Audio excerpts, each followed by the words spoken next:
Are you wondering what the process of buying an Airbnb property in Miami is like? Well, you're gonna wanna stay to the end of this video because I'm gonna show you step by step the process for buying an Airbnb property here in Miami. Welcome back, and if you're new here, my name is Joe Biscaha. I'm a real estate advisor with Compass, and in this video, I'm gonna show you step by step on how to buy an Airbnb property from start to finish. I specialize in working with vacation and short-term rental properties, and I've advised clients all the way from new construction to single-family houses and resale condos. So my goal of this video is to help clear up any questions or concerns that you may have about the process so you can take your next step forward. So sit back, relax, and let me walk you through it. The first step is to find a property that meets zoning regulations for short-term rentals. Now, I already have a video that talks about how to pick your location. Essentially, you're gonna wanna make sure that you're operating a property in a legal area and that's not in opposition to the condo or the homeowners association. So in the show descriptions below, I also have a link to AirDNA, and on that website, you can research average nightly rates, occupancy rate, and competition. So it should give you a nice starting point for when you're trying to determine what location you should pick your property.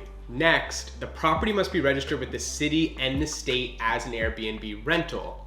Now for condos, you're gonna wanna check the association rules because there may be restrictions on how many times you can rent out your unit per year. So make sure you do your research before making any decisions. It's also beneficial if you work with a realtor who knows the condo buildings and knows the rules, so you're not wasting any time. If you're not planning on managing your property, you should start to talk to a few vacation management companies at this point, and your real estate agent can make a couple introductions and recommend a few different options. Now, once you've found that perfect property and it's met all the necessary requirements, the purchasing process is relatively simple. We'll go through the offer process together, you'll provide proof of funds, you'll sign purchase agreements, just like you would in any other real estate transaction. Here's where things might be a little different, because after closing, you might not get your keys, and here's why. Depending on your purchase, you might buy a unit that's already operating as an Airbnb and it's completely furnished. There's nothing you have to do.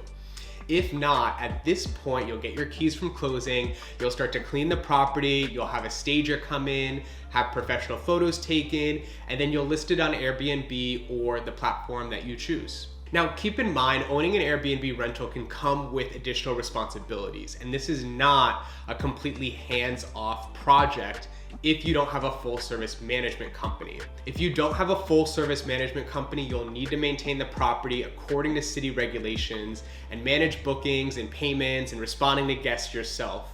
Or you can outsource this to a third-party company. If you're interested in buying an Airbnb in Miami, I would love to be a resource for you. In the show description below, you'll find a link to schedule a free 15-minute consultation. I'd love to help you navigate this unique market. Thanks for watching, and I'll see you in the next video.